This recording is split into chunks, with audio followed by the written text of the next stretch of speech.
তাহলে তাহলে তুমি আমার মাথার দিব্যি দিয়ে বলো যে তুমি আমাকে সত্যি বিয়ে করবে? শোনো, আমি তোমাকে ভালোবাসি, তুমি বিশ্বাস করো না? হ্যাঁ তো, আমি তোমাকে সত্যি খুব বিশ্বাস করি গো। তাহলে তুমি আমাকে মাথার দিব্যি খেতে বলছো কেন? আমি বলতে পারবো না। তুমি কি জানো যে আমার পাশের পাড়া বাজুদা একটা মেয়ের মাথায় দিব্যি খেতে বললো, তার ঠিক দুদিন পর সেই মেয়েটি মারা গেল। আর বাজুদা দেবদাস হয়ে পাড়া পাড়ায় ঘুরে বেড়াতো। তুমি কি চাও শোনা, তুমি মারা গেলে আমি দেবদাস হয়ে ঘুরে বেড়াই? না না না না, আমার কোনো দিব্যি টিব্বি লাগবে না। আমি এইটুকুতে খুব খুশি। আমার বিশ্বাস করো, কোনো কিছু লাগবে না। আমার লক্ষ্মী শোনা, কাছে এসো না, তোমায় আমি ভালোবাসি, এইটুকুই বোঝো না? মা, তুমি এত সুন্দর কবিতা বলতে পারো? চলো। কি আমার, আমি লিখি কবিতা, আমি খালি বুঝি কবিতা, ববিতা, সবিতা, অনিতা, আমি আবার নাকি কবি। আজ আমাদের ফুল সজ্জা, গান করব, গানের লড়াই খেলবো, আর একটু আদর করবো আমার সোনামণিকে। ফুলসজ্জা? কিন্তু আমার তোমার তো বিয়েই হয়নি, ফুলসজ্জা আসবে কি করে? আমাদের বিয়ে হবে এই মুহূর্তে, এক্ষুনি। মানে?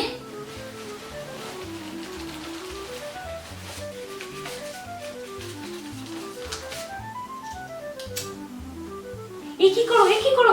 থামো থামো, এসব কি? এইটা আগুন দিয়ে ধরিয়ে অগ্নি সাক্ষী রেখে বিয়ে করবো। না না না, আমার এসবের আর কিচ্ছু দরকার নেই। আমি তোমাকে সত্যি খুব বিশ্বাস করি। ঠিক আছে, তাহলে তোমার কথাই রইল। তাহলে ওয়েস্টার্নের মতন বিয়ে হোক। সেটা আবার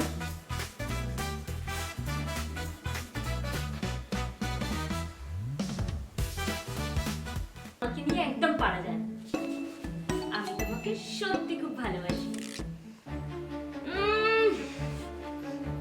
তোমার মুখ দিয়ে কি গন্ধ ছাড়ছে! এই গন্ধ হার মানায়, গোলাপ ফুলের গন্ধ, জুঁই ফুলের গন্ধ, পারফিউমের গন্ধ। আর এই গন্ধ হলো তোমার আর আমার ভালোবাসার গন্ধ। এই, তুমি সত্যিকারে বলো তো, তুমি দাঁত মাজো না? হ্যাঁ, মাঝি তো। এই এসব আজে বাজে কথা ছাড়ো, চলো আজ আমরা সোহাগরাত পালন করি।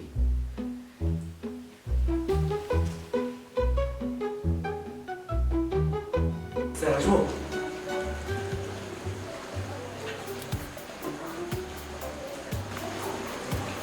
বলছি যেখানে ভালো অভিনেতা পাওয়া যাবে কি? হ্যাঁ, পাওয়া যাবে।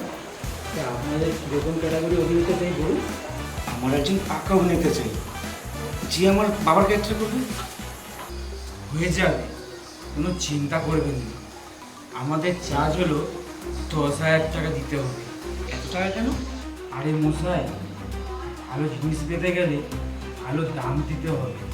ঠিক আছে, তাহলে আপনার কথা রইল, কিন্তু কাজের আগে 50% আর কাজের পর আরো 50%। তাহলে আপনাদের আর্টিস্ট কোথায়? হ্যালো অলোকবাবু। বাবু বলছেন? হ্যাঁ হ্যাঁ, আপনি কোথায় আছেন? আমি আপনাদের অফিসের আশেপাশেই আছি, বলুন। হ্যাঁ হ্যাঁ, আমি তাদের অফিস চলে আসবো। আসছি, আপনি রাখুন, আমি আসছি।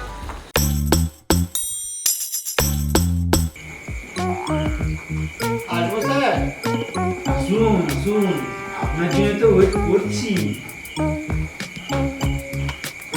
নমস্কার। আপনি সে অল্প? বলুন, আপনার জন্য আমি কি করতে পারি? আপনি অভিনয় করেছেন? অভিনয়?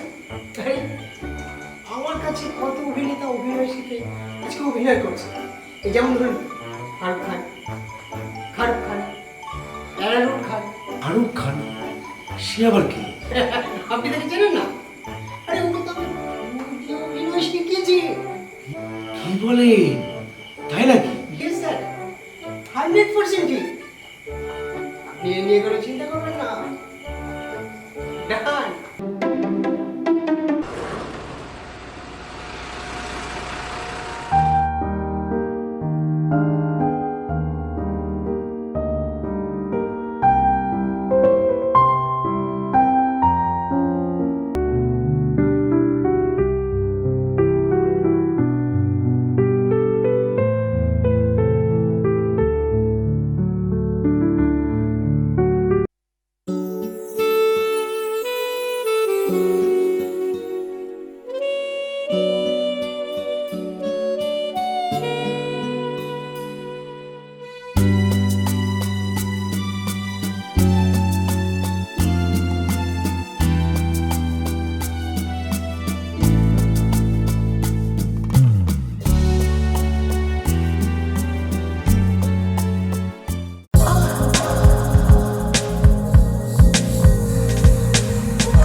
মানে একা নাকি?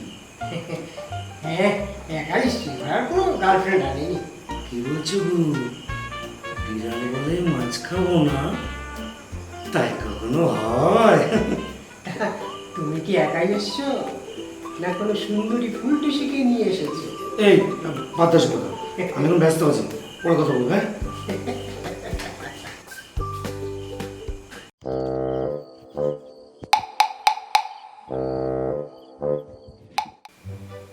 মিষ্টি, তুমি আমাকে কতটুকু ভালোবাসো? চিনি যতটা মিষ্টি, আমার ভালোবাসা ততটা মিষ্টি।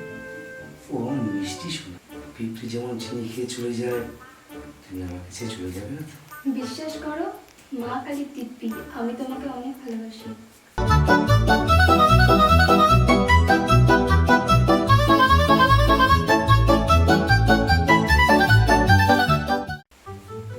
এই তুমি ঝগড়া করো, আমি বসন্ত থেকে আসছি।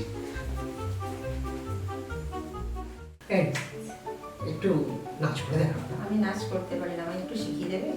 তাহলে তুমি গানটা চালাও, আমি নাচ শিখিয়ে দিচ্ছি তোমার।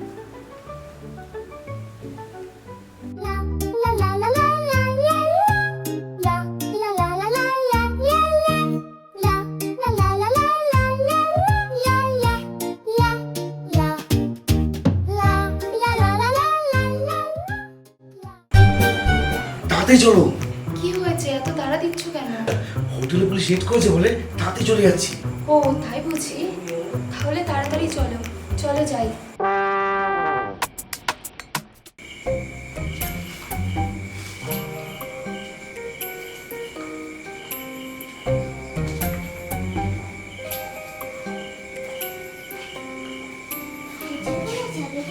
একটা কাকু ছিল না যে দিদির সাথে ঘুরতো, ওই কাকুটা একটা মেয়েকে নিয়ে ওই রুমের দিকে গিয়েছে।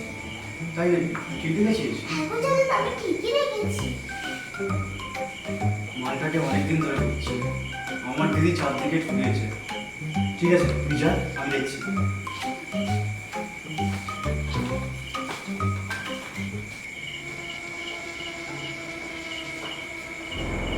এই শোন, আমার দিদির বয়ফ্রেন্ড ছিল, সেই মালটা অন্য একটা মেয়েকে নিয়ে হোটেলের রুমে ঢুকেছে। তোরা হাতের কাছে যে যাবাবি তাই নিয়ে সবাই চলে যায়।